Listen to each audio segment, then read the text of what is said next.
Greetings, fellow traders. Bubblehead here, and it's time for the daily market wrap for Friday, March 13th, 2020. I hope everybody had a great trading day today and a great trading week. This is brought to you by Positive Trends Research, and everything we're going to talk about is for educational purposes only, not investment advice. So please take a moment to review this disclaimer.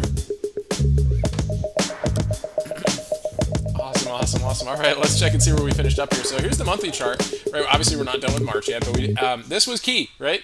This 50 moving average on the monthly chart is key, right? That's bear market territory, and we were below it today. And look how much we rallied off of that, right? So we finished up 230 points today on the daily, and that got us back. The recession's over, guys. So we're back in this area right here. So weekly chart again held a lot of key levels right here, starting to bounce its way back up, right? We're trying to get above these pivot levels right here. So it's still a little bit of caution going into next week, but a nice big lower shadow to finish the week here. So that's good. Daily chart finished pretty well right here. Looks like it filled the open gap at the end of the day. It's pretty impressive stuff. Not quite a morning star reversal. If we closed 50% of that range right there, we would have had a morning star. So we didn't quite get there. Let's take a look at the SPY.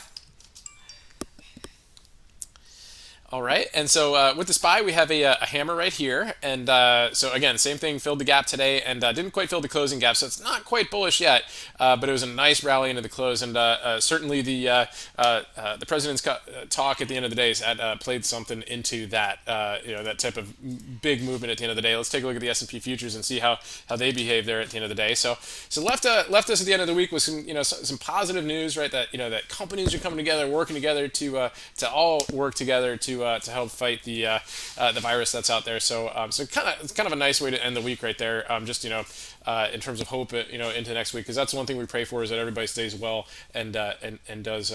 And stays healthy. So nice move here into the close. Look at that volume there on the at the end of the day with that big candle into the end of the day on the S&P future. So nice finish of the day, right? We closed over that trend line today. Had a lot of nice price action intraday, and it was fun in the group today. So we had that going on. Let's take a look at a couple stocks before we finish up the week.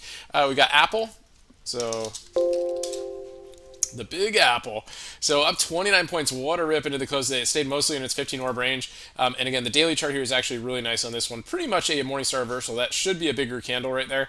But we did get over the 80 man and back into the triangle. So keep an eye on Apple into next week. Tesla was another one that was interesting. So this was pretty weak all day. It had a big down move at the open, right, and finished up basically like right below, like right at the prior day's low, yesterday's low. So you can see here that pricing, what a big move off the close and a little bit of a relief rally at the end. So we'll see how that goes. See how that goes into to Monday. So that should be pretty interesting. Other than that, the big mover today, right, was XLF. So huge hammer right there, right, got back into the next range right there. So this is good, right? So generally for the market, right, as the financials go, so go the markets, right? So nice breakout here at the end of the day, had a big spike and a good gain today with its gap up. So good stuff, guys. I hope everybody has a wonderful weekend. We're going to be putting the newsletter out, going over some great concepts like we always do, and we're doing a lot of exciting things in the group. So hope you guys can join us, and hope everybody has a wonderful weekend. Stay healthy, and remember your risk first, and stay safe so you can stay in the game. And I'll talk to you soon.